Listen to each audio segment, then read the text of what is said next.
This podcast is sponsored by Harry's. Go to harrys.com right now and enter the code BALDMOVE at checkout to claim your free trial set and post-shave balm. We're on easy street, and it feels so sweet, 'cause the world is but a treat when you're on easy street. We're on easy street, and it feels so sweet, 'cause the world is but a treat when you're on easy. Welcome to The Watching Dead, the officially unofficial podcast for The Walking Dead on AMC. I'm Jim. I'm Aaron. And today we're talking about Season 7, Episode 3, titled The Cell. I think the name is pretty self-explanatory. I don't think we need to delve too much into why it's called The Cell. It's all about the exploding LiPo batteries in the Samsung Galaxy line of phones. Specifically in Jennifer And Lopez's. That's what they do. They put Daryl in there. And they slid in two Galaxies in each rear pocket of his sweatpants. And, you can just take your chances. Roll the dice, Daryl. Every day standing here is a day you might be waking up with a grenade in your pants. It's the psychological trauma of being stuck in the LiPo cell.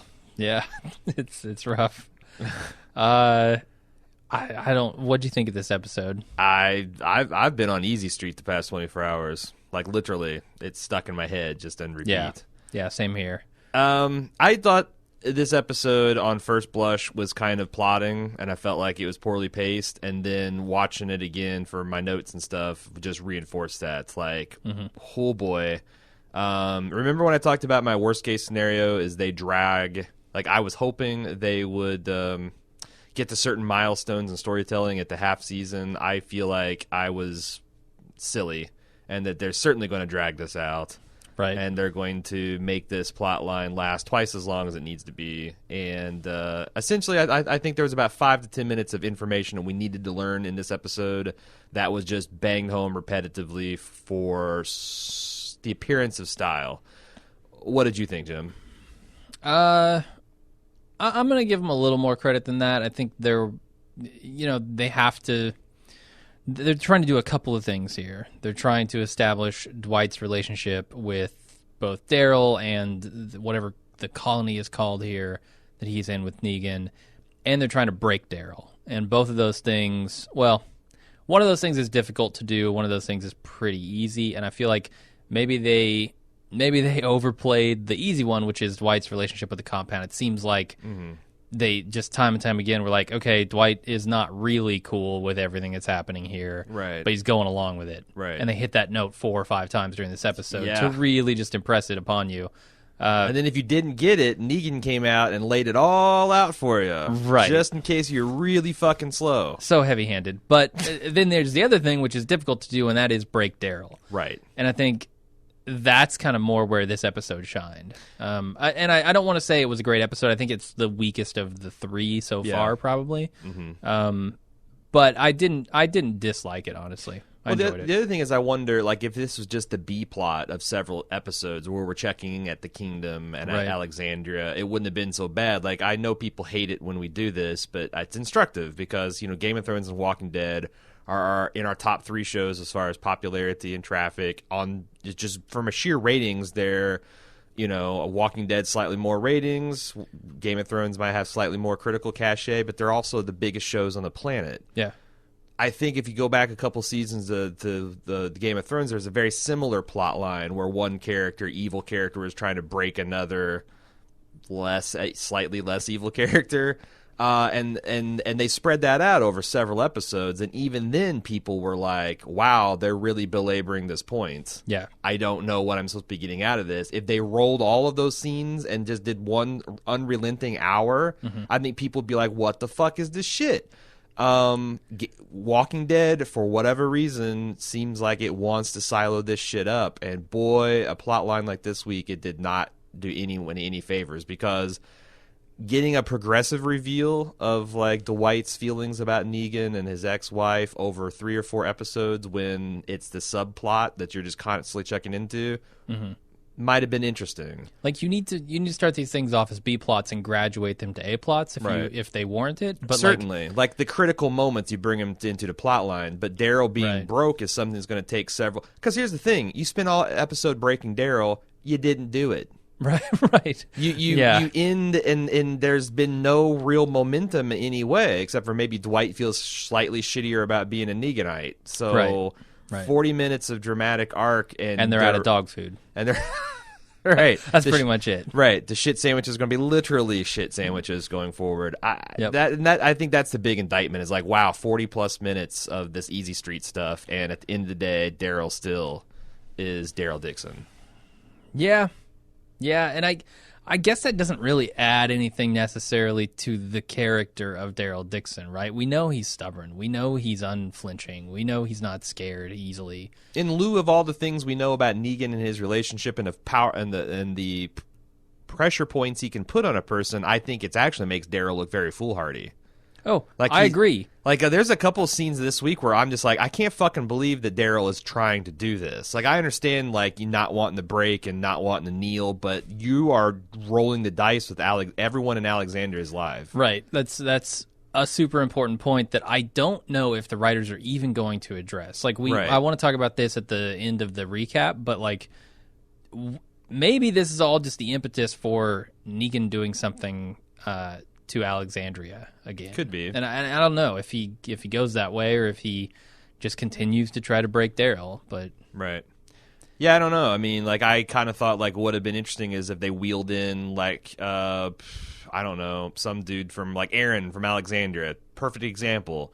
Someone who has a personal connection with Daryl, someone who's somewhat expendable, and like Negan's like, all right, lop off his pinky. You either do that right now, right here, or I kill him. Your choice. And now it's like, now you fucking kneel, or the next time I'm bringing someone in here and you're gonna have to kill him I'm gonna bring two. You get to choose which one you're gonna kill. That Right. would have been like, oh shit, but this is like felt very treadmilly and. yeah, I don't know if that's the next step, but And again, I don't we'll want see. to also start rewriting fucking Walking Dead. That way lies madness. But they have always had plotting issues, pacing issues Yes. with this show, and I feel like they're just continuing that trend. And maybe some people like it. I'm not one of them. Definitely, I saw defenders on our forums and on Reddit. Where I got one in email too. Where people are defending the singular focus. But I don't know. To me, I've seen it done both ways. And again, I think people are like, oh, well, if you do it that way, then, you're kind of stuck. But I'm like, I think slavishly following either of those storytelling methods is dumb.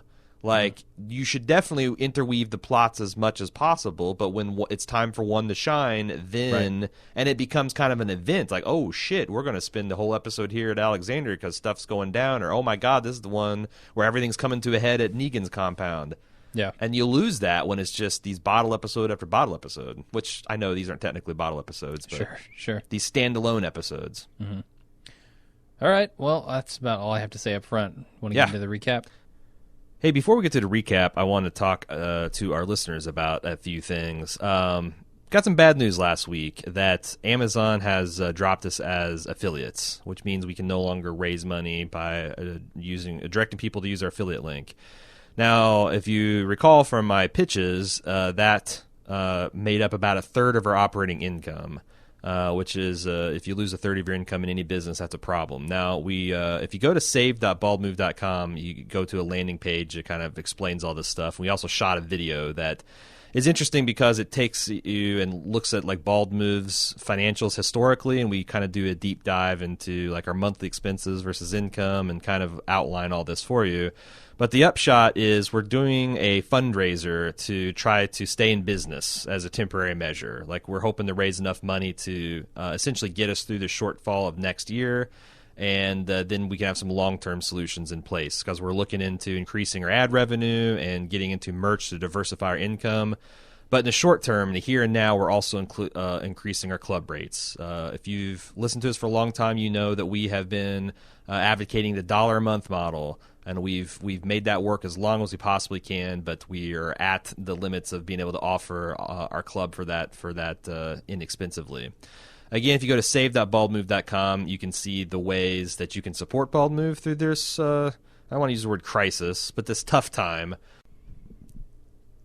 But the fact is, if something doesn't change, if something doesn't give here, then we're looking at the end of Bald Move and closing our doors. So if this is something that would negatively impact your life, if you'd like to see us continue on as independent podcasters and giving you the content for your favorite television shows, please go to save.baldmove.com and see what you can do to help us out. And we'd appreciate that in advance. So we get a big dose of Easy Street from the Collapsible Heart Club. Did you see the interview that I think The Guardian did with the creator of the song where I guess The Walking Dead out of nowhere asked to license it, and they're like, what the fuck do they want to use our song for? And then they see it, and it's like, well, of course you're going to torture someone with it. Yeah. That makes sense. That's cool. But I also thought it worked, like, there's a couple of things of this episode that I thought really worked, which is, like, showing Dwight's day and how it's, like, so much better than we've seen for years and years. Like, he's getting to watch reruns of Who's the Boss. He's playing drinking games with a fairly uninterested-looking woman at over air hockey. He's carving a chess set. He's making bomb-ass sandwiches. But then you start to see the oppression and people getting beat down, and then him, you know, I think we're supposed to understand that number 39 was the dude that was stripping his shirt off and getting chesty over rations, and then they probably killed that guy, put him up on the wall, and then Dwight's ransacking the family's bunk. Right. And then everyone having to bow to Negan, and then the music just drop as Dwight sits down to enjoy his decidedly not shit sandwich, his deluxe BLT sandwich. The music drops out, and you see some sweatpants-clad Neganites putting out fresh zombies on their wall, and there's this really impressive effect of the zombie continually falling down and getting up with this pipe sucked through it, like a Sisyphean task. And that's kind of what we're left with Dwight as we go into the credits. He also comes back and makes Daryl a dog food sandwich. Right, which Daryl happily eats. Yeah, no problem, he's man. stripped down naked. We find out Dwight's wearing Daryl's angel wing vest now. Really shitty situation for our hero to be in. But I thought this intro was like pretty strong. I was pretty pumped when I was watching it. It was okay stylistically. I don't think I liked it. What they were doing with these triple cuts, these triple repeat shots, that didn't feel right to me at all as someone who has done video editing in the past. Right. That felt like an intern got a hold of this clip and somebody's like, why? That is a curious choice. It's like they plus something that actually took something away. Like you can do quite a bit of addition by subtraction just by avoid. I think they were trying to make it even more sing-songy and like almost like a Mentos, nobody fresher than you kind of. No, like, I get where they were trying to go. It just didn't work for me personally.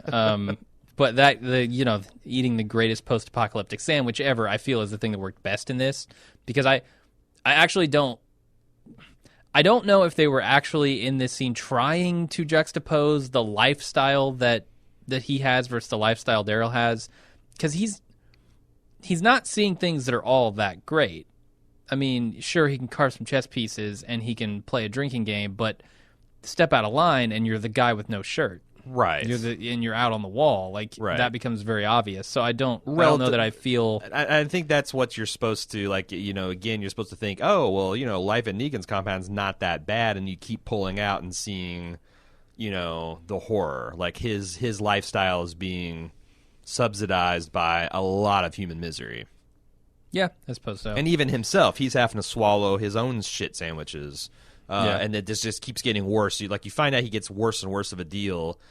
And that's the other, I think, problem with the storyline is, like, hitting all this stuff up at once. Like, there's progressive revelations that we get about Dwight's character in the comics, but it's not all at once. And it's like, at the end of the episode, I'm left wondering, like, why the fuck are you following this guy? Like, really? Death is worse than giving your wife up to some fucking madman? I guess so. That just ironed your face, too? I guess so. I guess. I don't know. I mean, death's pretty bad. It has pretty final finality to it. Yeah.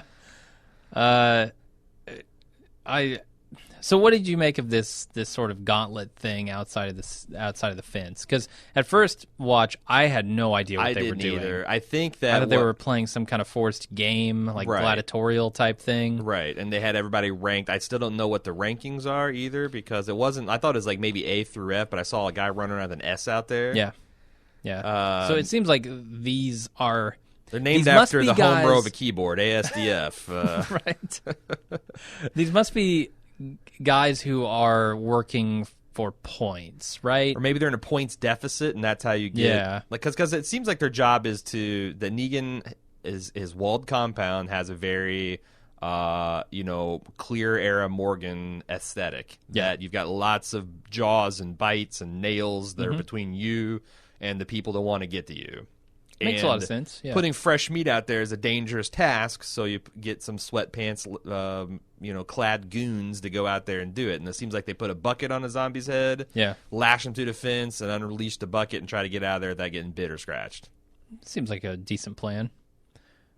But yeah, I don't know what their status is because they're in the same outfit that Daryl is in, just with different letters. Right, but they're not making Daryl do any of this stuff. Right. And I don't know that they even could, honestly. Right, and how many people are getting the easy street treatment at any one time? Yeah. I don't know. It's interesting, and can you bypass that? Like, if Negan comes in, like, fuck yeah, I've been waiting for an asshole like you to take over, and I want to sign up for your newsletter and do all that stuff. Like, does Negan let you, or is there a mandatory period of time where you got to be on easy street? If I was Negan, I'd worry about the false conversion. Mm-hmm. Like, to this point, like, when Daryl finally converts, if he finally converts, because he's not, he's not a comic book character. How the hell would I know? Right. What does that look like? And if you're Negan, how do you trust him? I would never trust him. Yeah, right. But maybe Negan. I do wonder about that because I have some other notes in my other things in my notes here about like specifically that whether like he just has overconfidence in the amount of fear he's instilled in people or Right. the system he's set up. Right. Whether he's totally oblivious. Is he just maybe biding his time on? Because Dwight is in this exact situation, right, where he is a proclaimed loyalist, but it seems like he's not totally cool, as he says. Right, and I'm really craving a scene where maybe Negan can tell us, like, I understand what a house of cards this is, but here's my plan, and here's the psychology, and here's how I keep Right. like, because you see, like, a lot of these, there's a talent to being a ruthless dictator. You got to have like this class of insanely loyal people that you treat like gold and have these huge advantages, and that they could lose by betraying you. Mm-hmm. So you just, first of all, you're ruthless. So if anyone steps out of line, you find out they're going to be dead and they're going to die screaming. But secondly, it's such it's such a easy street to be on. That don't fucking rock the boat. And like, I want to see like Negan kind of explain or articulate that he's got the awareness and he's actually very smart. Because we got a little bit of that with him dealing with Rick, but in his own people, I think that took a little bit of a back seat for me anyway. Yeah, I always just wonder like what the scenario is. It feels, it reminds me of like Klingon Maybe we can have culture. a tribe called Quest in here to explain it all. But it reminds me of like Klingon culture in Star Yeah, Trek, sure. where like you're kind of encouraged to kill the person above you. Like, And it looks awesome for 5 minutes at a time, but you think about like, what does the Klingon Olive Garden look like? well, the endless pasta bowls just keep everybody It's docile. just kapla. Yeah. This isn't moving. It should be alive. And he flips the table, and the bat flecks come out of the. but like The dishwasher grabs a dagger and stabbing the customers. It's just that's not going to work. all it takes is one guy to just say, Sure. I'm going to get close to Negan. I'm going to kill him. And then what is the incentive of everyone else to kill that person? Like, Well, because that's they're the not thing. actually loyal. They don't love Negan. They just are cowed by Negan. If Negan dies, I think that is a very real possibility, because if the way the old stuff worked is you'd have like divine right to rule, and that family you'd Right. have to wipe out the whole family, and without absence of that, you just have this cult of personality, and it'll last Right. as long as that. And there's also very little cult in the personality. Like, this would be more explainable if there was a religious thing that he was doing, like if he's like a David Koresh type or Maybe a these guys are just Manson entertained type. by like his pee pants routine. Maybe they love it. And they get to eat really awesome sandwiches and get free passes to the pussy buffet and That's true. Whatever. Like, I mean, again, that's the thing. Like, it's There's a formula for holding power as a despot, and I think Yeah. that Negan's doing it. I just wish we saw evidence that he was more self-aware and like how did he set that up. And Well, there's a scene in here where he goes to Dwight and is like talking about the pussy buffet, right, and it seems like he's on to Dwight, a little bit. but then later on it He's seems not. like he's not. Yeah. So I don't know if that's him just putting that on the back burner and biding his time on the whole situation. And also, I didn't or like bad writing. Honestly, I didn't like the blue shirt dude, the Code Orange, who says, "What? This guy comes along with a baseball bat and a smile, and we like." This was a pre-establishing culture or civilization, and Negan just waltzed it. Like that's not how I saw the evolution of this society at all. Like I think, Right. I think we talked about that in the last week's podcast. Like Yeah. essentially that. Negan found a whole bunch of Joes and the Claimers, and like one by one, systematically with luck and guile, attracted a group that's strong enough that there was no individual group that could stand against him, and then he kind of took power by default. This is almost like, he waltzed into the compound with his baseball bat, and I guess Rick did that with Alexandria, so Yeah. maybe that's a good like a slightly because Rick could have done the Negan routine, he just had enough humanity within him not to. Yeah. But I don't know. I kind of want to hear more about how Negan took over. We might get that. We might get 3 episodes of it. Maybe might get so. too much of a good thing. Okay, so we wake up again to Easy Street. Daryl's looking really bad. He gets more dog food sandwiches. He's issued a sweats with the letter A. The letter A is very important to this show. It started with the train cars. They then continued that thing going with Alexandria and who was the little kid that Carol was always going to tie to the I don't know. Cookie the boy. tree screaming. Cookie Boy, he was stamping people with A's. Now Daryl's got an A. Mm-hmm. What does it all mean?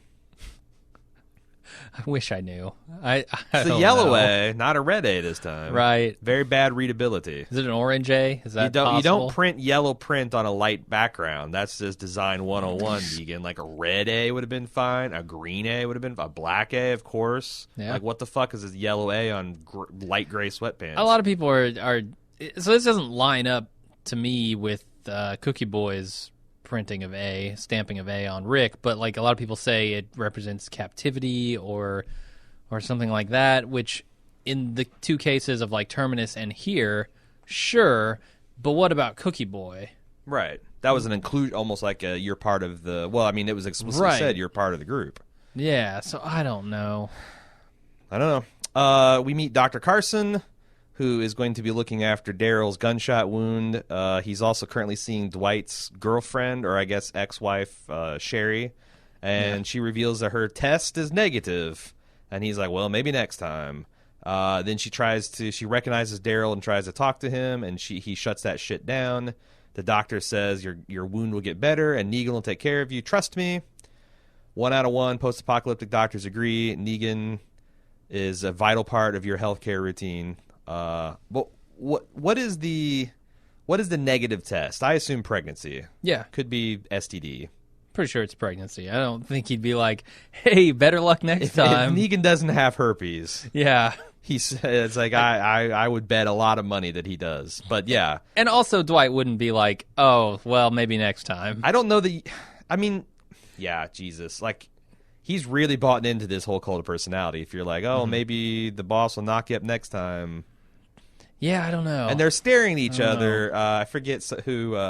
There's a writer on Vox that said they stare at each other in these scenes like 2 candy bars who can't eat each other or something like that. Yeah, that's about right. But I think they're, him saying maybe next time is kind of not a jab at her, but like a jab at their situation, right? Like neither of them want to be in this situation. It's like a passive aggressive jab at the whole thing. Yeah. And maybe he would rather die, and she's the one to stop. I mean, there is some interesting relational depths to mind to this. And we haven't quite gotten the full picture yet, Right. but it's we're getting glimpses. Daryl's then taken to a room which I first thought was Negan's room, but it seems like it's the room that Daryl will inherit should he just fucking kneel and say that he's Negan. 2 thermoses. 2 thermoses. Thermos? I bet they're the Yeti jobs too. I How would many kneel for 2 thermoses? Yeti thermoses. I mean, Is that it? Yeti? Is that the thing? Yeti? Yeti? I thermoses? don't know. Is that the $30 stainless steel vacuum blah blah blah. I'm not sure. There's like a particular thermos that everybody's fucking going crazy about. The coolest. It's not That's the the coolest. cooler. It's not the coolest. That's the cooler. Yeah. Then he shows Daryl the other job he can have, which is either being the guy who stocks up the fence for the walkers, or being the walker that's stocked up on the fence, Or being him. I don't think the writers are as slick as they think they are with their Right. dialogue. They're like, like you can them, be like them, or me, or me, or them, or that. Yeah. Come on. yeah. I thought the same thing. It's right back to the we're not them. They ain't us. They ain't us. I wish Daryl had done a little bit of that. The they Here's ain't not us here. Like they always You do. ain't me.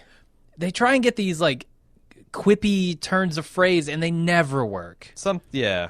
I mean, sometimes they're fighting with both hands tied behind her back, where you got mother dick and Those suck- work the best. and for that's me. what I'm saying. Like they kind of work in a round the back kind of fashion, but yeah, this wasn't the crispiest of dialogue. Yeah.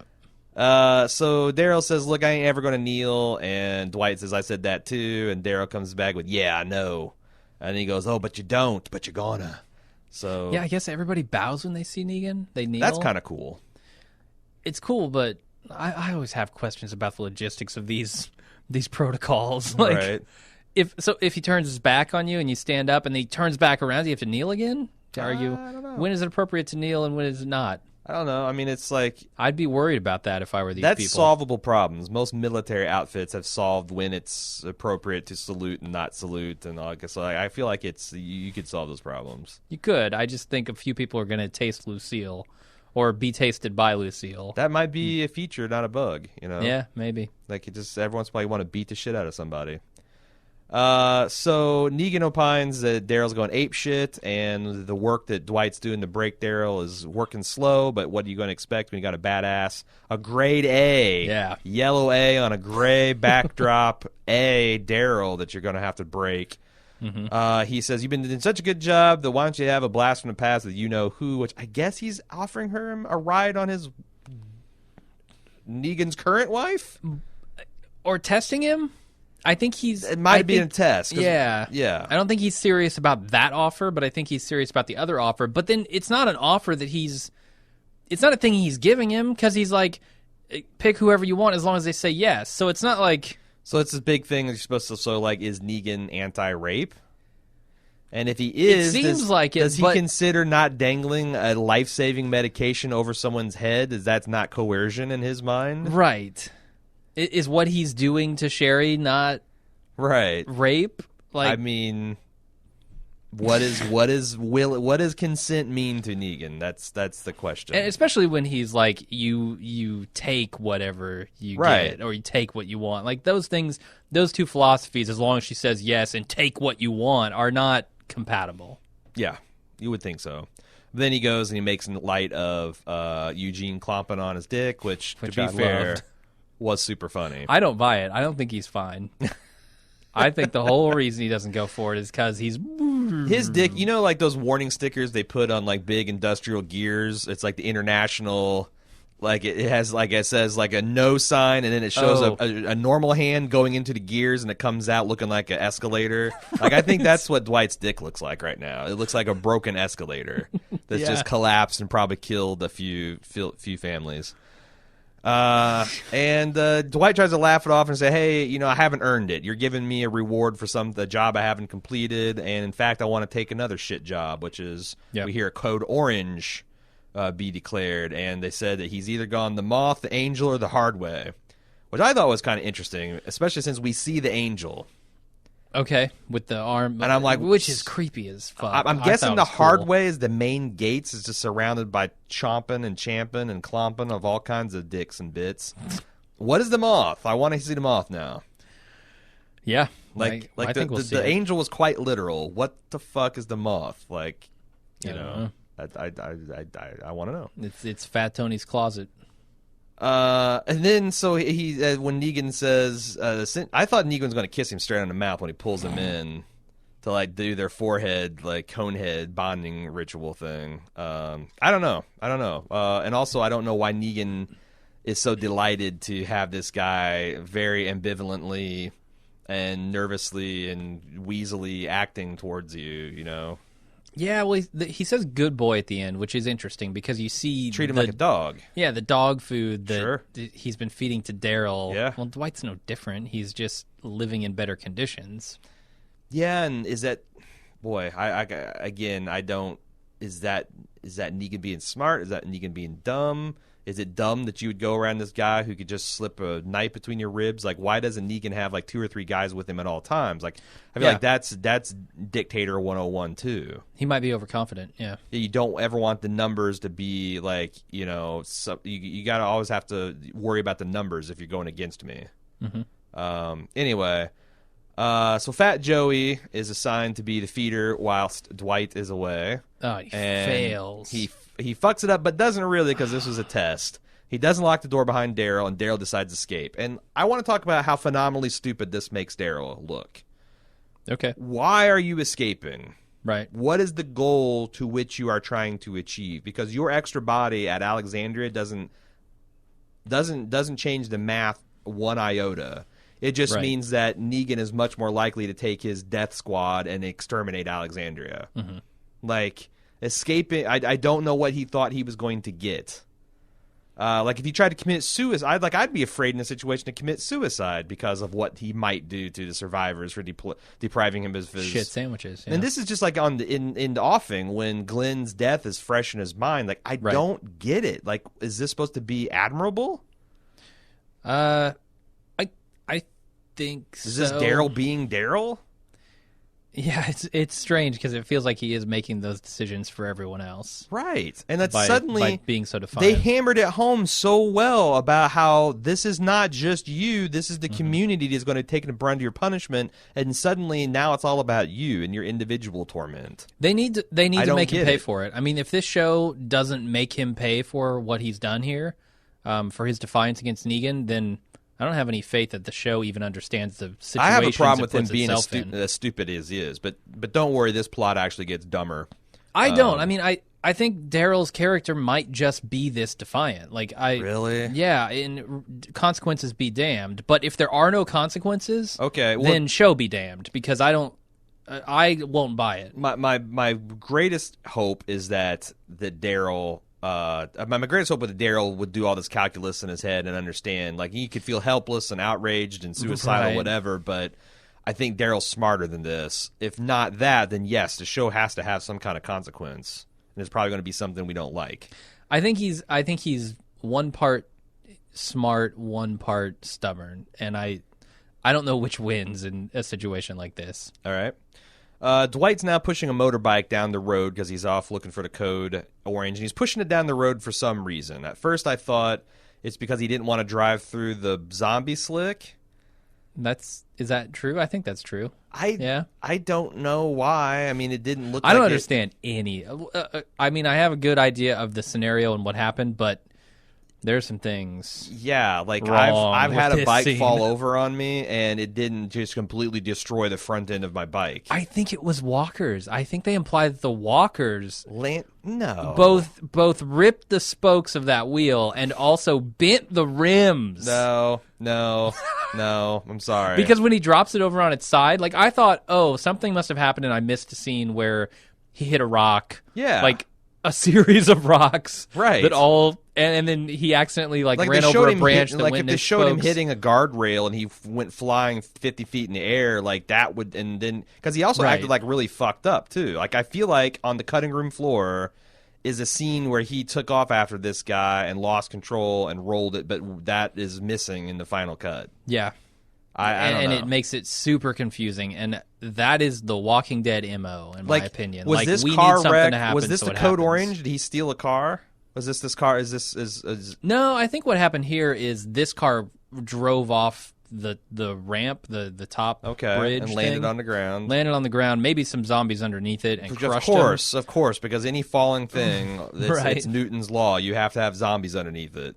And then maybe some of those zombies burned and melted and got real gross on the pavement. And then zombies kept falling over the edge like a waterfall. It's a perpetual and motion machine. breaking Why not? themselves on the ground. But anyway, this all happens as you describe, and zombies start dive bombing him from above. He gets knocked to the ground. Things start falling to shit. He has to use his pistol. And next time we see him, he's fucked up and pushing an even more fucked up motorcycle down the road. But we're not there yet. I love the dangling arm walker. Oh, yeah. That thing is disgusting. Yeah, that made like I know they don't feel pain, but that made me hurt. Like you got exposed ends of broken bones, grinding and snapping, and it's a horror show. Yeah. Sherry of all people finds Daryl. Daryl, in his high alert, I'm sneaking through the dread enemy's fortress mode. I should not be able to be snuck up on at all. And this woman wearing stylish clothes, Who we've seen her skills in the woods. Not great. she sneaks up on Daryl and takes him by surprise. Yeah. What the fuck is she doing in the prisoner section? How has she got this free movement? How is she able to find him when no one else can? How can she sneak up? All these questions I would like answers to, and I'm not going to get a single one. But she grabs him. None of these questions the writers have thought about or care about. She grabs him and says, whatever he has done to you, there's always more. You won't get away, and when you're back, it'll be worse. And Daryl's like, fuck you, and goes off to a motorcycle corral, but then immediately gets ambushed by Negan and his men. Right. Negan asks everyone, who are they? And they say, Negan. And he goes, I'm everywhere, and this was your shot to prove that you knew it, and you fucked up by trying to get out of your unlocked cage. I'm still really liking JDM's Negan. Pretty good. He's just killing it. A little bit goes a long way. Having him give like 3 vaguely similar speeches is something that I'm not sure is going to work out in his favor. Okay. He says, you work for me, you work for points, or you work on the wall. There is no door number 4. Then he threatens to beat him with the bat, and Daryl doesn't flinch, which impresses him for some fucking reason. Because he doesn't scare easy, even in the face of death. But he's still got to pay a price, so he has the gang jump him, and they beat the shit out of him. Mm-hmm. Better than the iron, I guess. Better than the iron. Dwight's bike, as we discussed, is all kinds of fucked up, and he's still pushing it. We don't really know how it got that way. But then he finds the code orange getting strangled by a zombie and goes off to help him. Sherry, again, wanders into the prisoner complex and decides to talk to Daryl and apologize and say, you said that I was going to be sorry one day, and I am, which all things that Daryl already knew. He already prophesied these things. I don't have any connection to Sherry. Neither do I. Like, this is, like, bombing really hard for me as a viewer right now. Yeah. Dwight shows... Oh, speaking of bombing... Dwight shows up with Blue Shirt Chicken Man, who I recognize my second watch as a guy we saw kind of scowling in the background as Dwight is collecting his egg for his his egg bacon sandwich. And he says, we used to be friendly, and oh my God, you're supporting him after everything he's done, especially to your wife. And he says, I'm not kneeling anymore, and then he gets on his hands and knees to have Dwight kill him, but Dwight refuses and threatens to kill everyone that he's ever been friendly with and dig up his his dead wife and feed her to the crows, which makes Blue Shirt get up, and then Dwight kills him anyway. I thought everything about the scene was redundant and poorly acted. Like, I don't think Dwight's great, and this guy in the blue shirt is like, fuck you.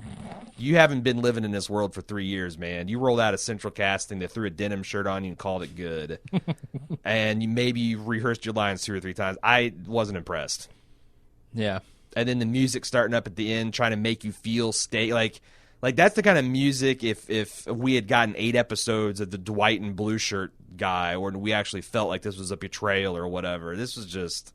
The emotion relies on how much I sympathize with Dwight, and I'll tell you, 0%. 0% I sympathize with Dwight. Right. Yeah. He seems like a real asshole. Daryl tried to show him a better way last season. He fucked Daryl, and now this is all his fault. Everything that's happening is his damn fault. So fuck fuck Dwight. I'm getting on to fuck Daryl wagon. This is a disaster. Okay. Anything you want to add? Well, I mean, he must have struck a nerve with that "you won, but you know there's nothing left" line, because that causes him to shoot him in the back. I guess a mercy killing? I don't know about that. I think it was more like out of spite. Like, fine, fuck you. You're right, but take this. Well, he's got to bring him back. He can't shoot him in the head because he knows Negan would be pissed. Okay. I feel like unless this guy had in his backstory that we're supposed to give a shit about, like, was like some kind of like, believer in the afterlife. Because I don't necessarily. I'm more of a Jim guy, like season 1 Jim. Like, I don't really particularly find it abhorrent to be resurrected as a zombie. I mean, if I had my choice, I'd rather not because I might hurt other people. Mm-hmm. But if I die in this world and become a zombie, like, that's not going to keep me up at night. Like, like I'm dead, I'm gone. I think there's like the show could have suggested that there was still something of the person locked away in there, and I feel like the door is slammed pretty hard shut on that. Mm-hmm. So fuck it. Like I guess I just don't care. I don't know what's tragic about the fact that this guy's now strapped to the wall. His torment in Negan's camp is over, in my opinion. Right. Yeah, I guess so. So unless he's being chained to Earth and not able to go through the pearly gates or whatever, I don't know what the. To me, it felt you said you thought that Dwight was pissed. I thought he was trying to show compassion in this moment. Okay. I don't know. What do you think about Dwight's threat? You think? I feel like telling someone you're going to do something after they're dead is a little suspect. It smacks of a bluff to me. Because what's the point? Like, after they're dead, that what's does the motivate point? me. Like, if you say, like, I'm going to be a zombie, okay, whatever, sure. you. But if you say I'm going to kill your wife and child and everyone that you love, but do you believe he's actually going to do it? Dwight, no. Negan, yeah. Like I think Dwight's saying using this with his I words, he's Negan, but he's actually saying these are things that Negan is going to force us to do. Right. I mean, that's me reading between the lines. So. I don't really have any conclusive proof about that. Mm-hmm. But then we have a scene where Dwight and Sherry share some cigarettes in a staircase, and he asks if Negan's good to her, and she says yeah, and she asks if he's happy, and he goes, yep, this is better than being dead. This whole 5-minute scene, you're supposed to draw the opposite conclusion that these both are people that would be better off dead, and that are enjoying a negative life existence right now. But we also had the previous 30 minutes beating that in our head. Right. There's a certain sense of, like, A, sadness in this scene, and B, a tinge of animosity, I think, between these two, which I like. Of, like I said, passive-aggressive behavior. Yeah, which I almost feel is acceptable in this situation. Like, sure. Neither of them want to be dead, apparently. Right. Neither of them really want to do the things they're doing, but it, like Dwight says, it's preferable to being dead. It's one of those things where Dwight would rather be dead, but he thinks she'd rather be alive, and vice versa. Right. Because like it makes it seem like that it's Dwight's idea to come back. It was Sherry's idea to marry Negan to keep Dwight alive, and it was Dwight's idea to let himself get burnt in the face to seal the deal. It's kind of like the gift of the Magi. Like, maybe you should just keep your hair, and I should keep my pocket watch and call it good. But now I got a chain and no watch, and you got a silver comb with no hair. Like, let's not kill each other. Right. This metaphor really got tortured at the end. Yeah, I don't know. Metaphors on Easy Street. I kind of like this scene. I like the stew of, like I said, animosity, sadness, and the care that I think they feel for each other. Yeah. The loyalty and the love. Do you think this will end up in some outright aggression? Because maybe. I don't know how. So. This could get old pretty quick. Sure. Like these staircase meetings of passive aggressiveness and unspoken she thoughts. Might just get tired of him bumming cigarettes. I mean, they've got to be valuable. How many points is a cigarette in the apocalypse? Well, I think they're both on the points-free system. They're just living off Negan's lark. Still, you can't just That's get the other cigarettes. thing. Like, if Negan says, hey, man, you just got invited to the cigarette bar. It's happy hour, and you're smoking for free. Like, would he... Like, is there a number of cigarettes that you could smoke with which Negan will pull you aside and be like, hey, man... Right. It ain't unlimited. Yeah. It's all you can choose to smoke, not all you can fit. Like, this whole pack in your mouth at one time, like, that's just being wasteful, man. Like, do you think he has to, or do you just get beat to death? You can't even enjoy them that way. No, this is like... You're passing out due to oxygen deprivation. You're not enjoying any of this thing. You're just being an asshole, man. I've seen Land of the Dead. This is like Fiddler's Green, where... liquor is a very valuable thing, and I imagine cigarettes would also be valuable. Yeah. Because even though there are a shitload of them, you smoke through them pretty fast. There's and less you gotta, every year. There ain't no right. big tobacco farms anymore. Yeah. Not in the East Coast anyway. Speaking of which, because I mean, tobacco farms would be a pretty wasteful thing to use your resources on in the apocalypse. Well, we know Negan had a marijuana grow operation using artificial lighting. I don't think he gives a shit about that. Right, and I was also going to say they have houseplants. They have houseplants in this place? So when they were showing Dwight gathering his materials to make his awesome egg BLT sandwich, is that stuff at the Savior's Complex, or where we understand that he's actually raiding the kingdom in Alexandria for his tomatoes and his lettuce? And I felt like that they have these operations going at Savior's Complex too. I think so, yeah. I mean, it would make sense. So are they self-sufficient, and all the stuff they're stealing from the others are just for like the grasshopper class? Seems like it, yeah. Someone made a point that this season is essentially a much more violent version than of Disney's Bug's Life. Okay. With Dennis Hopper, his grasshopper being essentially Negan, and whoever the fuck was the ant is Rick. Anyway, so Dwight commands Daryl to eat, and Daryl refuses, and he goes, "You're the one that got your friend killed," which earns Daryl throwing a shit sandwich back at him. And he says, "You should be dead, but Negan's taking a shine to you." He gives him a Polaroid of Glenn's head being obliterated. If you didn't see that, it's definitely a picture of Glenn's head. It's real dark. I had to turn the brightness up on my... It's tough, yeah. And it turns out that what actually can break a Daryl is Roy Orbison's classic crying. Yep. Except for it doesn't actually break him, so never mind. Right. LOL. It just makes him JK. vomit. Yeah. and lie face down in it. Yeah. Yeah, so it seemed to me like this is the song that did it for Dwight, right? You can see Dwight outside, and a lot of these lyrics apply directly to Dwight in his current situation as well. And Daryl. And Daryl, yeah, as Right. well. But I like that. I mean, he's kind of trying to read Daryl and figure out the moment to strike here, and he does deliver a pretty satisfactory blow here, but it's not quite enough. But Dwight thinks the time is nigh, so he brings Daryl back to the room. I guess Daryl's room. And Negan explains for a couple of minutes about things that we already should probably figured out or knew. Right. Walked us through the whole situation between Tina, Dwight, and Sherry, and the meds that they needed, and how that went pear-shaped, and how Dwight came back with his tail between his legs and begged forgiveness, and the price was his super hot wife, Sherry, marrying Negan, and then Dwight getting an iron pushed against his face and scarring him up. And then everything was cool between them. I suppose. And Dwight is just sitting here taking all of this abuse. Although he's given off some signals. He's given off some pretty strong body language. Oh, Dwight. Or were you talking about Daryl? I'm talking about Dwight.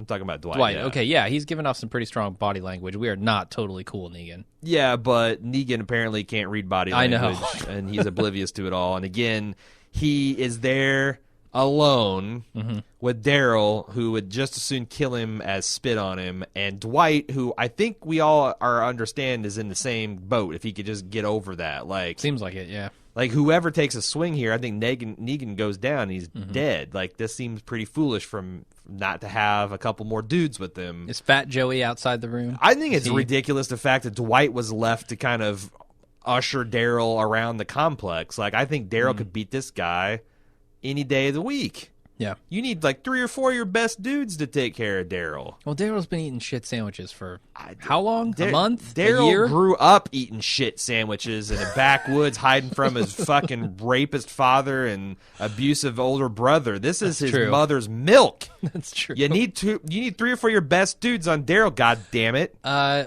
So how long of a time period do you think this episode takes place over? It felt like days to me. Right. But certainly it couldn't have been. It has to be weeks. It has to be to break Daryl. Yeah, I mean, it's every time we saw Easy Street, I took that as a day-night cycle. There was at least a week's worth of that. So Yeah, even a week feels short, but I don't know how long we can be away from the rest of the story and still have it make a lot of sense. I don't know. I feel like there's a betting pool in the writers' room that have with that very question. How long can we get away with this soft shoe routine until they'll be like, wait a fucking minute, how Yeah. was it just sunny and now it's dark? I don't understand how time works in this place.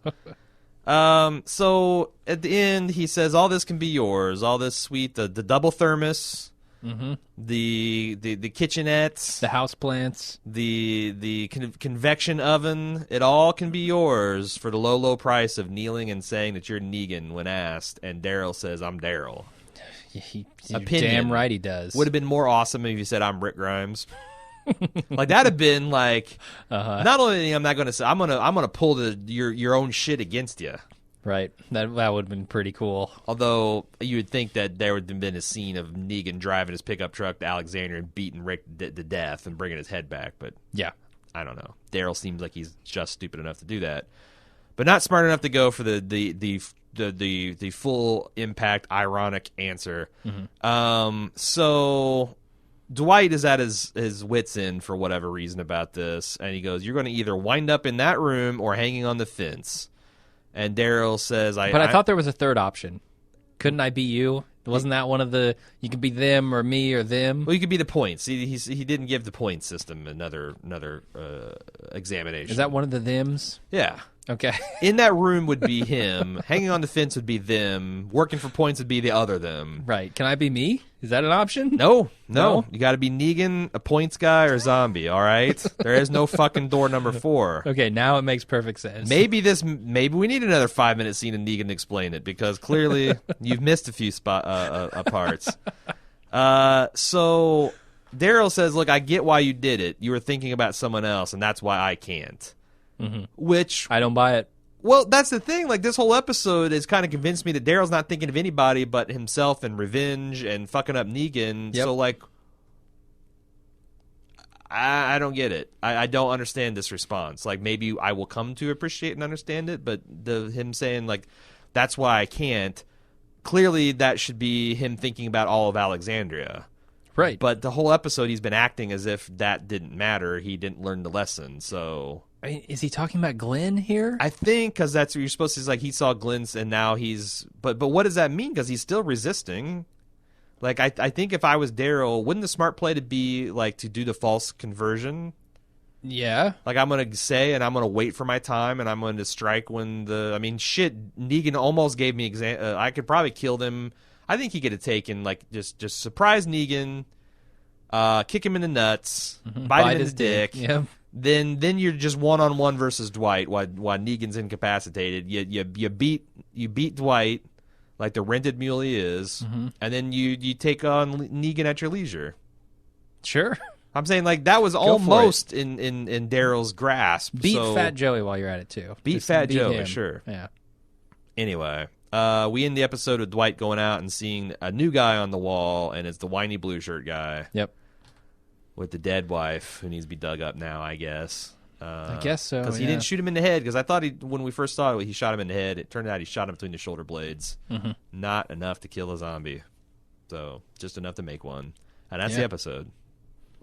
All right. I have more questions at the end of it than I have answers, but Yeah. Like I felt like, and this is different in last week in that we learned a lot about the kingdom. It was new. We were introduced to a lot of new characters that we didn't know about and got their backstories. This is essentially a story about Dwight and Daryl that we knew almost all the facts. yeah, seems like it. Like once I saw Dwight and his wife in the compound, I quickly pieced together what had happened to them since the greenhouse fire incident. So I don't know. I was really frustrated and frankly bored through a lot of this episode. Hopefully next week we get back to Alexandria, because that's the other thing. The consequence of going to the kingdom, which I thought worked, and then to Negan's compound, was that we put off resolution of Alexandria for 3 weeks. Yeah. So like I was really high on that episode. Now that's like 3 weeks in the past. We'll see if it works when we go back and everybody's still whining and moping and crying. Anyway, that's all I got.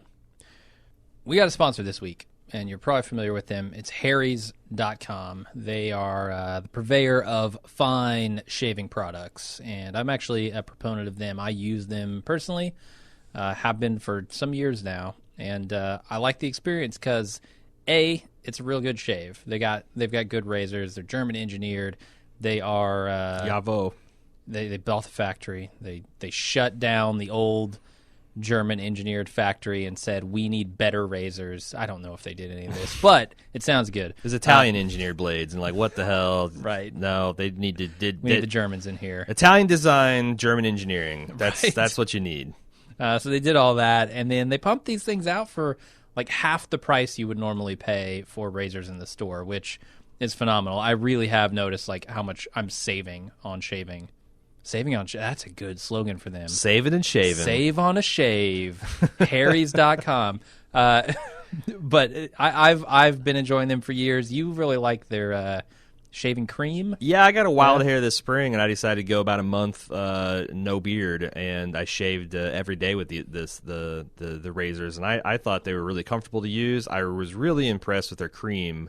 And, I got way into high-end shaving a couple years back, and I'll put their cream up against any of the high-end shaving creams. I thought they were really nice, and I still use it, because even though I got the full beard, I still got to shave my cheeks and my neck. Right. Keep things looking trim. Just did that today. Yeah. Yeah. Harry's has been taking care of my cheeks and my neck for some time now. And they added a feature which I thought was missing from the first blades that they introduced. To their second generation blades here, which is the trimmer blade, which is the single blade on the back that lets you get into the nooks and crannies. Oh yeah, all the good spots, and they added that to the razor recently. So they've got now a 5-blade razor with the trimmer blade. Pretty awesome. Right now they're doing a promotion where you can go to Harry's.com. That's HARRYS.com, and you can enter the code BaldMove at checkout, and you get their trial set for free. All you have to do is pay the $3 shipping, and they also include the post-shave balm in that. So get a little extra bonus when you go there to Harry's.com and use that code. I would recommend it. I think Aaron would recommend it as well. I do. It's a good shave. Do it. Okay, why don't we get into feedback? Let's do it. We start off with Barry C. from the UK. Says, so Daryl, he calls it a bottleneck episode. Is that... Is anybody drinking beers? I like a bottleneck episode. Yeah. Maggie at it's a single point of failure. Maggie at the Hilltop the week after. Heath and Tara on the road the week after that. Then maybe Father Gabriel standalone episode after that. Jesus. Back to Ezekiel for a week, and then we can end the half season with Rick and the gang 15 minutes after Negan left them. Get behind Gimple, Satan. We don't need any of this in his vision. No, we don't. I hope that's not the route they take. But we'll see. JR and Indy says, I think they made a big mistake with Fear the Walking Dead and need to move to a different spin-off model. It needs to go more like True Detective or Fargo. Bring in one top-notch director or showrunner and say, this is your season. They could potentially get top-end actors, knowing that it would be only for one season, 8 to 10 episodes. And it could be based on any time period of the story and anywhere. What's it like in Africa or Russia? Call it like Tales of the Walking Dead. It's an anthology. Yeah. Or Logan's Run style in Japan, where once you hit 50, you have to be killed because everyone is infected and we can't take any chances of you dying in your sleep. All right, that's a bit harsh. Or even a mini 3-arc series of a single person watching all hell go down in New York City while sitting in their penthouse with binoculars or a telescope. I think it would be fascinating to see Quentin Tarantino or the Double D's or any number of talented people, what they could do with a turn at the helm. Yeah, honestly, I feel like that's what World War Z should have been. Like, they should have made that into a show and gone to all these different places and explored all these stories instead of the just boilerplate bullshit that movie was. Well, that movie had nothing to do with World War Z. Right. Literally. The book World War Z is essentially that, which is they jump around to all these different places and they see, like, the beginning of the outbreak or years after it's happened. Right. It's a really interesting structure for that story, and it gives you a lot of glimpses into how different types of people reacted to this scenario. That would be awesome. Yeah. I mean, I got my problems with the World War Z, the novel myself, but Yeah, I mean, Tales of the Walking Dead would be pretty cool, and I don't even know if you need to stay with it for a season. Like, it would be neat if it was like a Tales from the Dark Side, where it's all set in the Walking Dead universe, but every week you could explore like a really interesting or fucked up or even humorous scenario going on. But yeah, Fear, like, because it's always depressing when I see the climax of the story that they began in the Fear the Walking Dead, and like, man. Like, what are you even doing? You're making a short story that you're filming during the Fear the Walking Dead to entice people to keep. Like, if anything, you need to start that in The Walking Dead and then finish it in Fear the Walking Dead to try to get people to watch that. Because I've seen Fear the Walking Dead's numbers. They're not terrible, but they're not great. They're not anywhere near as strong as. It's just such a weird thing. It's such a weird, and like so unengaging. Like, I didn't give a shit last year about the plane crash. Storyline, and I was there from the beginning because I watched Fear the Walking Dead season 1. I don't know who they're making this for. Yeah, like, take whatever money you're spending on that and give it back to the production. Yeah, it feels like it's for the diehards who are just watching everything Walking Dead. But they're gonna watch it anyway. Sure, but it's yeah. As a hook, I don't know because I don't watch Fear the Walking Dead or Fear the Walking Dead. Most of the problems with the Walking Dead, I think, could be solved by giving the production more money. Sure. Yeah. Becca has some comments about a pomegranate and the symbolism and all sorts of stuff. So she says, I have previously learned some further history and symbolism to the pomegranate, which may be relevant. I heard that the calyx, the little stem nubby thing at one end of the pomegranate, is said to be the inspiration for the crown of King Solomon. If you look at it from the side, the calyx has that traditional sort of cliche pointed crown shape. It has also been the symbol of kings and queens for years. The Plantagenets. When I think of calyx, I think of really awesome bookshelves from IKEA. Okay, all right. Yeah. Spelled differently, but okay. But more useful, I'd say. They use the pomegranate as their symbol. Granada is also an important city in the history of Christianity, and the pomegranate's history seems to be deeply entwined with religion, specifically the history and development of Catholicism and Christianity. Instead of the traditional fertility, death, other symbolism of the fruit, it may be being used here just to symbolize Ezekiel's kingship or perhaps sort of religion forming around him. We've also had some people write in and say... Is pomegranate like a stereotypically royal fruit too? Yeah, she says the Plantagenets, which is a royal house of England in the 13 and 1400s, use the pomegranate as their symbol. Okay. I don't know. Like last week we talked about how is essentially the Greek fruit of the dead, which obviously if you have that and then a royal connotation, there you go. There's Ezekiel. Yeah, and we did have some people write in and say like the pomegranates were kind of the inspiration for grenades. I guess I don't know. Really? That's what they said. I did not verify any of that. I thought high explosives were the... Well, the shape. The okay. People saw a pomegranate and said, wouldn't it be awesome if this blew up? I don't know, man. Lodge seeds deep in the hearts of our enemies, killing them dead. Yeah. That might be true. So there's some pomegranate information for you. Josh F. says, I want to touch on the Ezekiel realistic ruling these people in the manner he does and Carol turning her nose up at him. I don't think that his Arthurian king act really matters at the end of the day. If Rick spoke in an old English accent and called his people subjects and knights, would it really matter that much to the people he's leading? At least as long as that's what they've always known him as, not just something he randomly started doing. He's already using one fakey bizarre accent, so true. What's another? Yeah. Says they are a self-sustaining community who produces enough food for at least 2 communities, and they keep their people relatively safe, and they've got pomegranates. Sure, people have died under Ezekiel's rule, but every leader in the world has lost people tragically. Carol turning her nose up at it is kind of illogical to me. Her own community is in dire shape. Well, is that her community anymore? That's the point, too, right? The fact she doesn't want to be part of a community. Yeah. Not only that, but a community that's based on this like sing-songy fiction. That's like you're right. It's hard to argue with the results, but for Carol to wrap her head around that like LARPing style of community, I don't think it's like she was threatening a 6-year-old with screaming death by zombie. Right. Like I can see her like very much does not compute trying to rationalize all that. Yeah. Speaking of that, he says, I think the Renaissance fair thing they have going on Both serves as some comic relief as well as serving the purpose of portraying all of the different masks these people put on to survive, especially those in leadership roles. Even Negan at the other end of the spectrum is just a character that he created to incite fear and respect in the sheep he likely believes he's shepherding into the new world. Yeah, that's fair. And I guess, do these people... So do you think these people actually think that that's who Ezekiel is?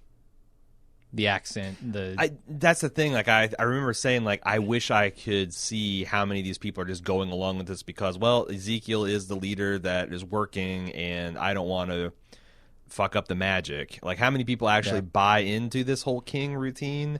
How many people are just going like along, and how many people, like, you know, is there like a middle class that just like actually buys into it and does feel like how much of the stuff that he was saying about his routine working is actually why it's working? Right.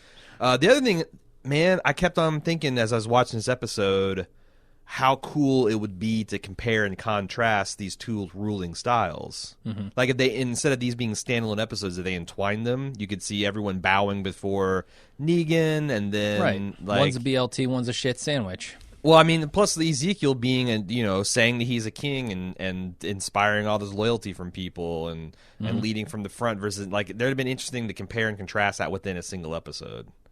Sure. And I'm surprised that no one in the writer's room said, hey, the structure, not only, I don't know. Maybe they did. I don't want to harp that. And Gimple's like, nope. Stick with the one story.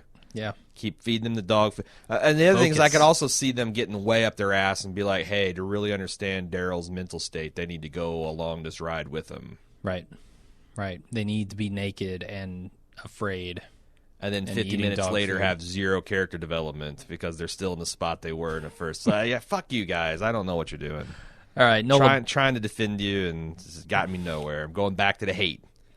Letting it flow. Yeah, stay in your wheelhouse, man. Yeah, That's man. the place you live. Got nothing but confused listeners the last 2 weeks. It's back to old school fire and brimstone Watching Dead. Perfect. Nola B says, I think the character development for Morgan and Carol in episode 2 is largely a response to the fan criticism from last season. A lot of which came from us, I think. Morgan received a lot of hate for his extreme pacifism, so they are pivoting to a more middle-of-the-road approach for him, where he has toned down the preaching. Fans of Rambo Carol were not pleased by her unraveling last season into a weepy character. This felt like a hard right turn for her that was not sufficiently explained. Yep, I agree with that.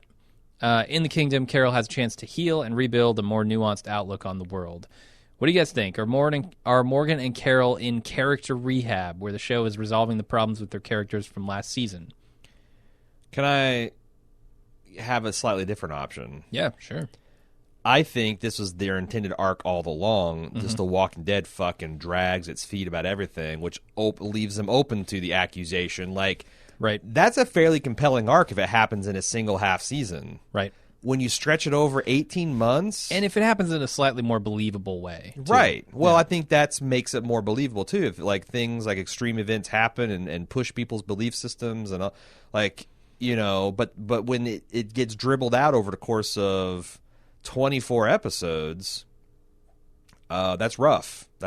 And when you come back from a whole year off, being off season, like, people are going to start accusing you of, like, oh, you're just fucking course correcting. Whereas if you had the confidence to tell this in some kind of timely fashion, well, because I kind of suspect that they always wanted them to round out into this shape because I'm with knowing you the overall story structure, I see how all these different points of view are going to be interesting going forward. Mm-hmm. But damn, they take their sweet time getting these things put into place. I don't know that I think taking your sweet time is that bad of a thing, as long as there are other things going on that are interesting and compelling, and they're not.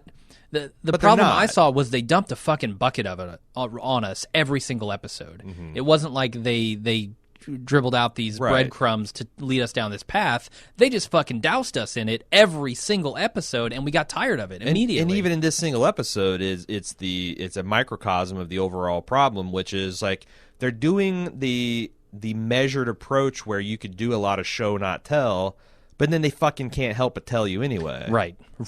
Like, here comes the big old bucket, you know. They get impatient. They want to, like, get it all out there on the screen, and then they have nothing left for the other 8 episodes they've got to do. Right. And it punishes the people that have picked up on it, and it rewards the people that aren't paying attention, and those people can go on Reddit and figure out what the fuck things meant after the show's over with anyway. I don't know. It's and it encourages people not to pay attention, because you don't have to. I mean, it's not what this show is, I guess. Right. So, going on to Andrew's email, he says, during this week's podcast, one of you mentioned that, and he's talking about last week, one of you mentioned that maybe you had gained a reputation as a podcast that hates The Walking Dead, or hates on it. Perhaps this is true, and whilst I think you are generally fair in your criticisms, I think this reputation has meant you receive a disproportionate amount of negative criticism about the show compared to what the average viewer feels. Mm-hmm. I normally find the criticism interesting as it allows me to the chance to consider an alternate point of view. However, can we just call out the I'm Doners? No one actually believes that these people are going to stop watching, do they? They just sound like spoiled children having a tantrum because that naughty Mr. Kirkman didn't do what they wanted. Oh, boy. Yeah, so these are Andrew's words. Put them on Easy Street. I think they believe by saying they're done with the show, the writers panicked at the thought of losing a tiny amount of the 17 million viewers they have will somehow hear of it and start writing plots that are more acceptable to their expert opinions. And he's going to make a reference that I don't understand in any way. Here in England, my football team, Arsenal, has a very vocal online presence. Mm-hmm. Much like The Walking Dead, the team generally does well, but has the ability to fuck things up spectacularly every now and then. Sure.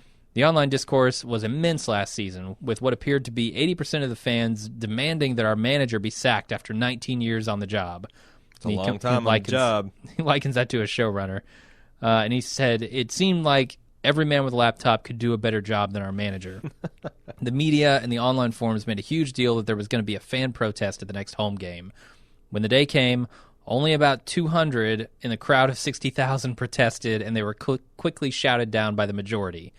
It was an interesting snapshot of how the online negativity wasn't representative of the wider fan base.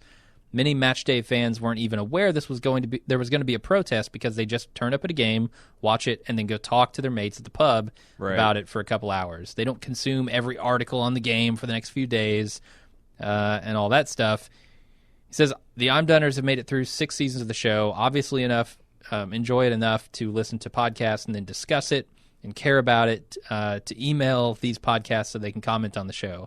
By all means, have an opinion, but please stop the silly threats because we don't believe you. There's definitely people that do leave, and some people come back, and some people say that they've heard it's been good again, and they come back. But I think that's an internet phenomenon, because think how many people have you seen to just stop using Facebook versus how many people flounce? Right. Flouncing is a real thing. Like, if you got an online community and someone's not happy with the way they're going, you could just leave, or you could have the dramatic, this is my last post, and I want to tell you why you're not going to see me. Because everyone wants that kind of, like, closure. They want to affect change. They want to feel like people are going to be like, oh, no, please don't, and then a lot of times they get, bye, Felicia. Right. But I understand all those motivations, but I do feel like that the ratings have borne out the fact that the for a long time The Walking Dead was shrinking, and it's kind of come roaring back in these last few episodes. How much of that was because people did want to see who died, mm-hmm. And then is that going to be long term sustainable if they continue the same things that drove people away? Well, I do feel like he's got a point, given the ratings, because part of that ratings bump could just be people who said they were going to leave and never did, said they were going to leave before and then came back. As also I see it in a lot of critics, like that Vox article I was reading is about a guy who thinks this might be the last season because he's been covering this for 7 seasons. I've seen... He's wrong. He's dead. Alan Sepinwall checked out last year. Bill Simmons. Oh, might be his personal last season. That's what I'm saying. Like, a lot of these people are like, that's the thing. Like, I'm not trying to threaten... and I would never say this is my last season. If I did, it would be like, you'd come back and there would be no more seasons of The Walking Dead. Yeah, we've done that with shows. But I guess it's the frustration of this show could so easily be in that upper echelon of shows. Like, people get frustrated when you compare it to Breaking Bad or Game of Thrones. There's no reason a show about zombies can't be every bit as critically acclaimed as a show about fucking dragons. Right. And shadow babies and bullshit glass swords and stuff. Like, that's phenomenally stupid and silly. But they've made it great because they've injected a lot of real world, angst and political drama and all that stuff. And you can tell adult stories in these fantastic universes. Walking Dead chooses not to. Yeah. And that is a source of consternation to a lot of people because it's certainly, again, going back to fucking Darabont days, it's time to do that again. I haven't done that this season. This show was supposed to be a boutique serious drama on AMC, every bit as serious as Mad Men and Breaking Bad, except set in The Walking Dead. And we haven't fucking got the show to live up to that promise. Yeah, it comes close. We never will. You get an episode or two, but I mean, it's like we're fatalistic about it. I don't understand why it can't be. Well, it's got the money, it's got the ratings, it's got right. It's because no one making the show cares about it being that anymore because it has the ratings and the money. Yeah, that's what this show is now. And I mean, you're either gonna love it, you're gonna hate it, you're gonna fall somewhere in between. But don't expect this show to change. It just seems easy to me to think that if you spent some more money in the management and the writers' room, that you would get a show that you'd keep the audience, the people just watching for the action, but then you would gain, the prestige of winning Emmys, and you'd gain critical people, like the critical buzz of like the top critics always talking about it, right. And people saying, "Oh, it's not my guilty pleasure; it's just my fucking pleasure." I don't know. Yeah. It seems like you could get a bigger audience, but maybe, or you'd there turn again, off the people who like it for what it is, and there then again, lose your audience. What was the highest ratings that Breaking Bad ever got? Right, 6 million. Yeah. Mad Men got 4 at its height. Walking Dead still is getting 15 plus. So yeah. No, there's no reason for them to change. Fuck me, disregard. I don't know what I'm talking about. Unless they want Andrew Lincoln to win an Emmy, they don't care about changing. Yeah, it's a bummer though because I don't know. It feels like there's a way to serve both. Breaking Bad had plenty of hoity-toity people doing in-depth, and they had plenty of people just wanting to see dudes getting shot up and blown up and dissolved in acid. That's true. They had a way to keep both of those fans engaged because it was a well-rounded, awesome show. Okay, let's move on to John. I mean, we're still in the last episode. I had a bunch of feedback this week. All right. John says, I'm sure this has been pointed out by now, but in the Well episode, you couldn't decide whether Ezekiel was referring to Martin Luther King Jr. or just Martin Luther. I believe you missed something in Ezekiel's delivery. He says that he's played many kings in his day. Arthur, Macbeth, Martin Luther. He says the last name with a slight smirk. So I take Martin that as a Luther clever King.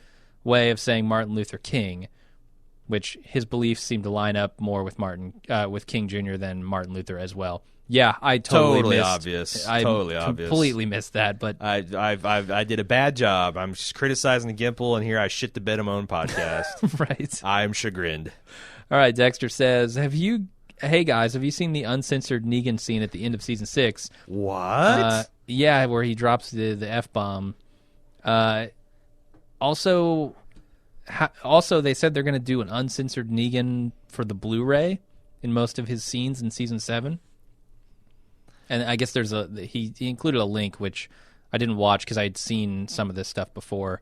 But yeah, what do you think about that? They're going to they have filmed a lot of scenes with him dropping actual F-bombs and other scenes with him saying Pea Pants City, that type of stuff. I don't get what's going on with basic cable right now because I'm watching 2 shows on FX. The same fucking network. They have the same airtime. One is Donald Glover's Atlanta. Where motherfucker and fucker during the broadcast, unbleeped, they just do it all the time. Dropping N-bombs, dropping C-bombs.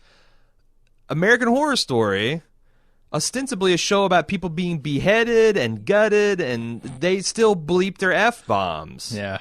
I don't get it. I don't understand. Like, it makes no, like, is this a, and then, like, the same guy who, Ryan Murphy made an American Crime Story about O.J. Simpson had unbleeped F-bombs and plenty of them. Oh, yeah. And then he comes back and makes American Horror Story. It's like, is it about advertise? Is this some experiment that we're doing? Like, I mean, I guess that's cool to get an unfiltered Negan experience on the Blu-ray, but I don't understand why we're not getting it on the air. Like everyone says Yeah, I don't know. advertisers, but like fucking Atlanta doesn't seem like it's having problems selling ads. I know American Horror Story doesn't, and certainly O.J. Simpson didn't. Like what? And that's all on the same network. I don't get it, man. What do you think? No, I'm with you. I don't understand it either. Like I mean, I know I'm an adult. I can handle F-bombs. I know there are some people out there who don't want to hear them. they sure don't. But I don't know what to tell you. You're an adult. If you can't if handle your a 8-year-old's word. watching The Walking Dead and you don't want them to hear the F word, like I mean, Your 8-year-old probably shouldn't be watching The Walking Dead. or you've got some other bullshit cultural reason for thinking the F-bomb is worse than seeing someone disemboweled. Right. Sorry. That's my opinion, man. Yeah, I'm with you. Michael S. says, emailing you guys because Walking Dead really pissed me off in the second episode, and I don't think you guys talked about it in your podcast. Carol was shot in the arm and leg in the season finale, and I think they only said 2 days went by. Right. She was in a wheelchair at the beginning of the episode and walking fine at the end. Arm was lightly wrapped, but she was using it with ease to move a wheelchair. I think The Walking Dead forgot about this, and so did everyone else. Man, I can't point out every mistake of this show. Well, you did on the live watch. You were like really harping on that, and I'm right. like, And then I forgot to talk about it in the main cast. right. but- And I was kind of like, well, come on, man. We don't know how long time has passed. And then they They say, say 2 days. Like, Right. well, fuck us. But yeah, It wouldn't surprise me if we come back and find that Daryl was in the cell for 2 days. right, And it damn near broke him. right. Because that's the thing. Like I was could do mentioning, 2 days in the cell. Come on. I was mentioning like this book I read where they had this some Soviet era spy that they're trying to break, and one of the techniques they did is they put him in a dark cell and they got him up like his sleep schedule is completely random. They'd lie about how they'd lace his food with caffeine and then lie about how long it's been since they opened the door and what it's like, get up, you fool. It's in the middle of the day and it's really in the middle of the night, just Right. as a way to like completely fuck you mentally. And like I thought maybe they're doing that. So it could be this is all happening in 2 or 3 days. Like, Easy Street being once a day seems not much of a torture. Whereas if it's happening all the time in unpredictable, variable lengths of time, that's more Yeah, but like I've stayed up for 2 days. I didn't eating Alpo sandwiches. I didn't feel like changing my outlook on life. Yeah, I was just like, damn, I'm tired. no, I get it. Like 2 days to break Daryl, no, it should be in much longer than that. And to be fair, he's not broken, so Right. we Fair. could have 4 more episodes like this. Wouldn't that be awesome? Okay, we're going a different direction here with Tony's email. He says, "Every chance I get to see Daryl tortured makes me smile. Call me an asshole, but I love to see him suffer after what happened with Glenn. I want more of this." So he's real pissed about the Glenn thing. Still which, not learning his lesson too. So That's fair. Mark M says, "Could Negan please just beat Daryl to death already? He's such a boring, one-dimensional character. He's unbearable. He's basically the average viewer's ideal of moral perfection, and it's driving me crazy." yeah, I don't know. He's got A lot some of hate ethical for Daryl. challenges here with how things are going down at Negan's compound and all that stuff. I don't know. Yeah, I'm not sure he's playing the game as effectively as he thinks he is, though. Indeed. I guess Yahoo emailed us. No, it's somebody from Yahoo, and it was just their email address, and I didn't want to give it. So Yahoo emailed us and said, "My biggest issue right now with the show is a simple one. In this world, does America only include the states of Georgia and Virginia? I could be wrong, but I believe there are 48 more states. Why the heck would they just wait around and let Negan mess with them? Why didn't Two-Face and his wife, who probably has a wonderful personality, take off to South Carolina or, I don't know, Montana? Why won't Rick's group just leave and get as far as possible from Negan? What am I missing here?" Well, I mean, It's difficult to Rick's travel. group's gone all over the world, or they've gone from the Midwest to the East Coast, and all points in between has been filled with dirty, filthy, terrible people. Sure. What makes you think it'd be any So different here in at Montana? Alexandria, you got hot water and electricity. Yeah. So, I mean, I guess there's a little bit of fatalism here. Well, there's also a very serious risk of travel. I mean, Also, you don't have Dwight the and his supplies. crew of dumb fucks wouldn't have made it through that episode hadn't it been for Daryl. What episode? Oh, the Like, Woods episode. Yeah, Dwight's not the Dwight we see now. Dwight was like he was a broom pushing point earner. Like he probably didn't have a lot of combat experience, and Yeah. I don't know. He's trying to sell his shirt for food. I think you're just supposed to understand that if you've been on the outside and then you get on the inside, no matter how bad the inside is, it's better than the outside. Yeah. I mean, I kind of buy it. I think it's a hard life on the outside, and it's easier on the inside. Easy street, would you say? I'd say not quite as difficult street. It's not as quippy, but it's more accurate. Jackie says, some thoughts on the cell. Finally, we get to this episode. The first episode of this season shows Negan effectively break Rick's spirit. In fact, that's pretty much what the whole premiere was about. Negan seemed quite perceptive, correctly diagnosing Rick as having a little fight left in him after Abe's death. After Glenn's death and after that whole Zombies in the Mist ordeal, right up until Carl's arm was in peril. Right. However, 2 episodes later, it appears Negan's not really good at this game at all. His right-hand man, Dwight, and his wife, Sherry, transparently loathe him. They're obedient in the short term, but they do a poor job of pretending that, given the right opportunity, they wouldn't both stab Negan in the back. And now he's trying mental and physical abuse, isolation, and dog food sandwiches on Daryl Dixon, childhood abuse survivor, loner, and squirrel and roadkill diet aficionado. And surprise, Daryl won't say he's Negan any more than Picard would say there are 5 lights. You think Negan's giving him anything worse than Merle did? Fuck no. Merle had he had the branding irons out and putting cigarettes out on him. Like, come on. Yeah, and for years. Yeah. For years. Yeah. And when Daryl was in a more fragile state. I Sure. mean, come on. Is Negan's goal to fill his entire circle with people who can't even act loyal to him, or is this just bad writing? And what's with the writer's endgame here? I'm assuming they're showing us Daryl naked, shivering, and smeared with yak poop or whatever, in the hopes that it will be super satisfying when he inevitably rises from the dust and smites the shit out of Negan. I submit that we'd cheer louder if Negan wasn't kind of bad at being the bad guy.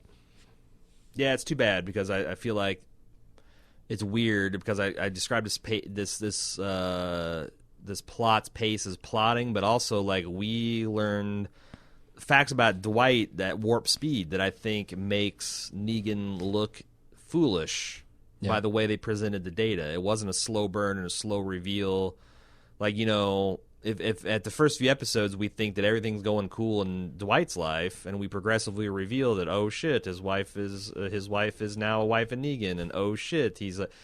If he was a better actor around Negan, like if he could sell it better to Negan, sure, not necessarily to us, right, but to Negan. Yeah, no, I mean the show's got to be like I just think the show has no confidence in us as the viewer, man. Yeah, like subtlety is just going to be lost on us. To so. be fair, at this point, it might, because I'm not used to engaging that gear in my brain on the show. Yeah. So Michael G in Seattle asks, "Do we think Negan is insane?" I don't. I don't either. I think he's cynical as hell, and I don't know what kind of damage he's had, like, you know, what his post-apocalyptic experience is, but I think he is. And I wish the show did a better job of portraying him as kind of like an evil genius. Mm-hmm. I don't think he's a genius. I don't necessarily even think he's evil in the classic sense of the word. But who is? I don't know. Do you have any opinions on what Negan's job might have been before the zombie apocalypse? My off the top of my head was manager at a smoothie shop in the mall.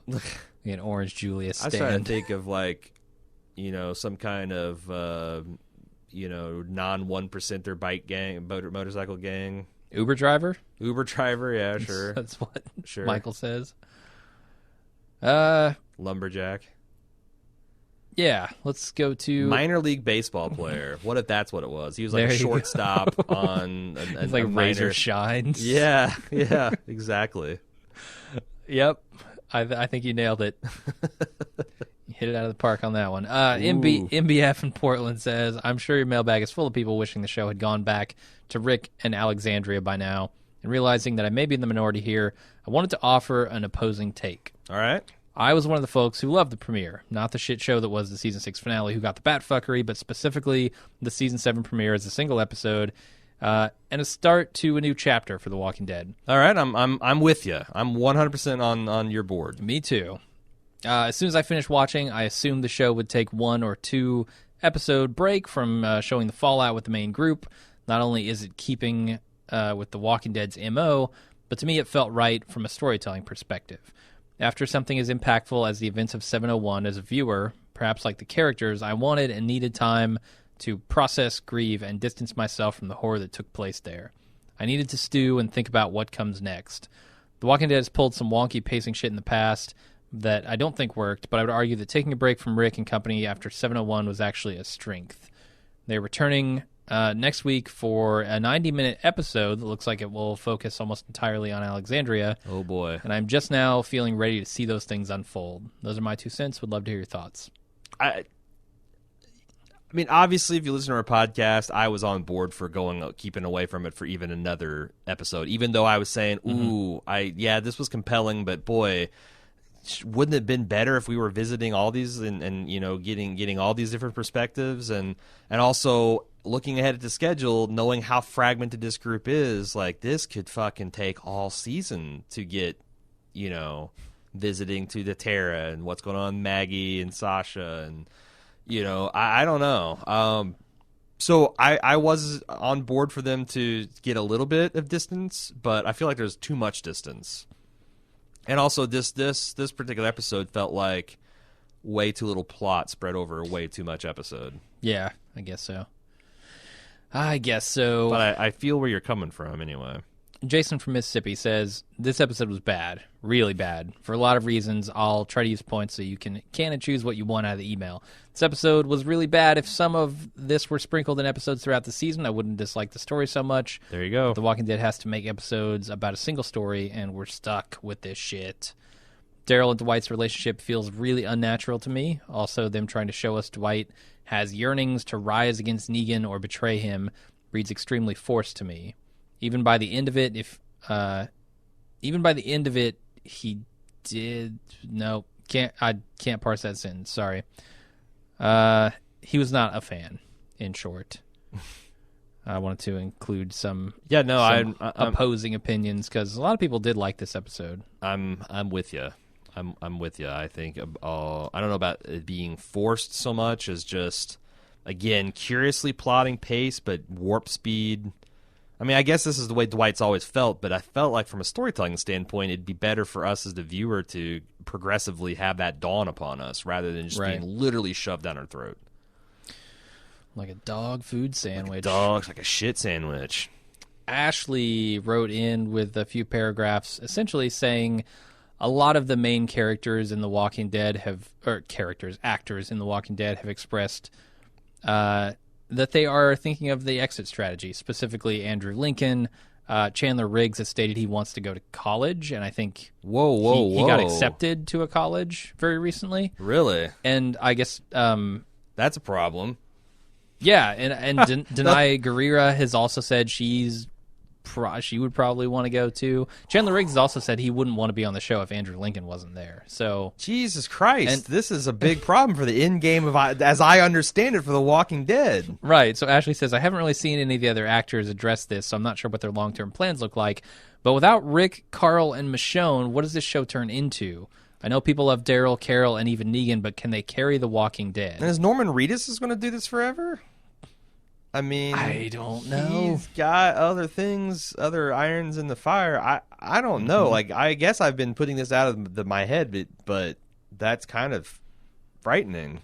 Yeah, I saw on Twitter a lot of people were talking about Chandler Riggs getting accepted to a college. I mean, there's nothing precluding the fact that you can do both.